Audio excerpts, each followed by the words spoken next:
From Birmingham Live, police incident live after stabbing outside school.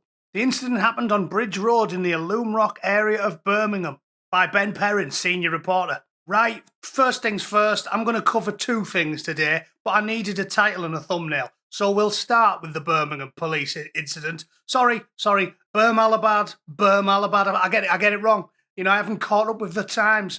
So I'll cover the Birmalabad incident shortly.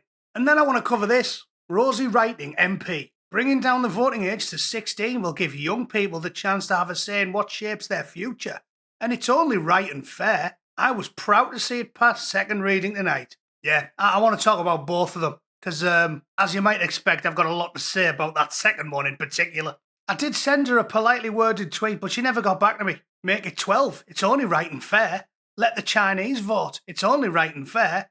Make your granny wank me off. It's only right and fair. You people are so stupid I lose brain cells reading your tweets. They tell us we need to engage in more discourse. What's wrong with that?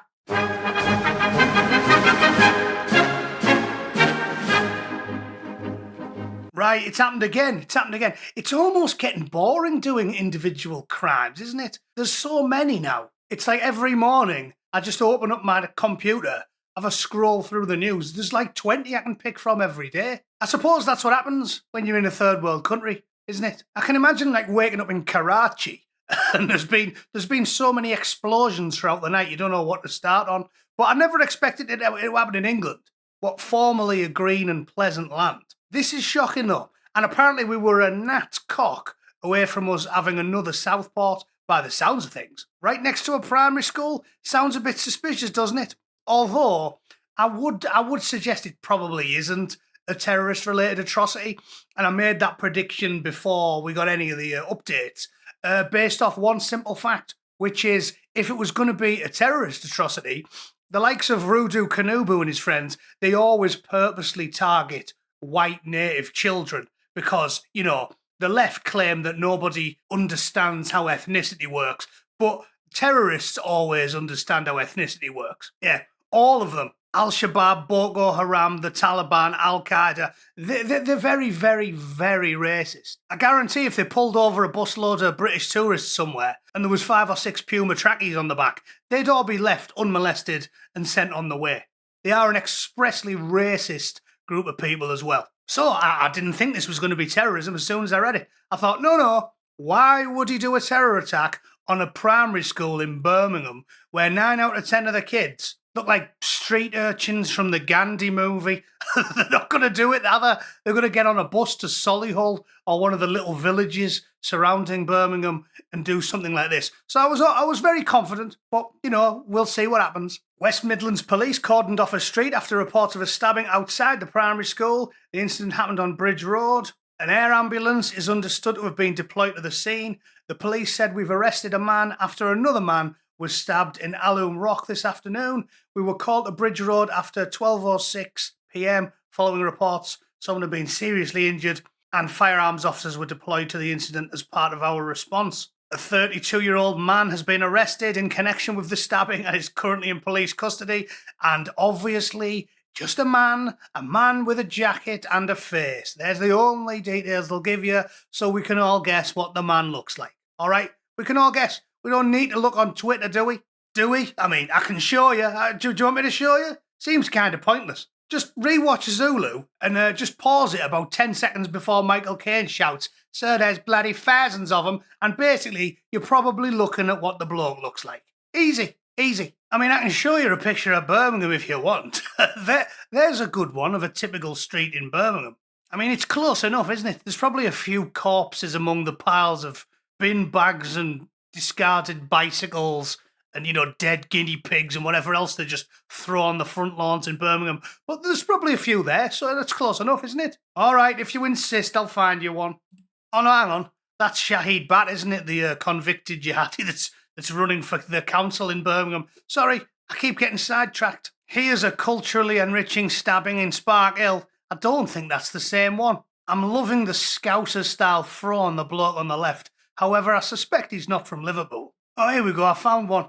I can't show you the footage because you're not allowed to have fun on YouTube anymore. But there's a still here. As you might expect, he's obviously an aspiring rapper.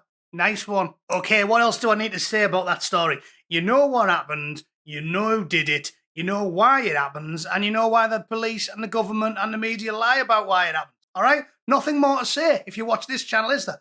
Let's get on to Rosie. Bringing down the voting age to 16 will give young people the chance to have a say in what shapes their future, and it's only right and fair. All right, well, we'll make it 14 then. Make it 12. Make it 10. Make it 8. They didn't just randomly pick 18 as the voting age for a laugh when they decided to give people the vote. No, they put some thought into it. They were like, oh yeah, legally an adult, fight in a war, drink and gamble and smoke, you know, grown up. It's not just an arbitrary number because they want it to be fair to young people. You silly mare. This is legalised cheating. We know how young people vote. They know how young people vote. The numbers are there in black and white. This is legalised cheating. That's all it is. That's why the left want to do this in every country in the Western world. It's legal cheating, just as brazen as the Democrats saying, oh, you shouldn't have ID to vote. No. You need one to go to the library and get a book out, or go to the chemist, or get a fishing licence, or buy booze, or increasingly do almost anything where the state is involved. 2 forms of ID, Norbert, when they want you to do something trivial. But when it comes to voting, no ID. Not one person I've ever asked on Twitter, lefty, has ever managed to give me a good reason for that. In fact, I'll just say to them, you tell me one good, logical reason why anyone would want that rule if they weren't just trying to cheat. And not one of them's ever given me a good answer. I can't think of one, and I've racked my brain. So that's what it is. That and this is legal cheating. They know children are stupid, and they listen to the teachers who are all liberals, and the primary school teachers who are all liberals, and the college professors who are all liberals, and the stupid teenagers do as they're told and vote for the left. Something like 9 out of 10 women under 25 vote for the left wing. And if you're not working and not paying taxes, you don't care about taxation and policy and spending, do you? Might I say you don't have any interest if you're not old enough to work and pay taxes? There's a reason why you had to own land or property to vote. Judging by how we voted for the last 30 years, sounds to me like we should be putting the voting age up, not down. And as I've said before, if you had a life crisis, your wife left you, you were ill, you lost your job, and you're having a nightmare, who would you call for sage advice? Your 62-year-old father or your 16-year-old niece? Think about it. Think about it. This is legal cheating and nothing else. There is no discussion to be had around it. There's no good arguments as to why it needs to happen. It's legal cheating. And I'd say, considering how immature everybody is in this day and age, you could make a good argument that it should be driven up to 21 rather than 18, because the average 18-year-old now is far more sheltered and far less mature than their contemporaries were in the 1970s. So, she's a liar and a f***ing idiot, and she wants to do this because she's a cheater, like all left-wingers are. All right? Easy. If you disagree with anything I've said today, you think I'm way off, and, terrorists aren't openly filled with race hate, let me know in the comments, please do. As you know, I absolutely love listening to the ramblings of imbeciles. That's why I read what Labour politicians type on the internet. All right? Thanks for tuning in. See you all tomorrow. Toodle pip. Cheers.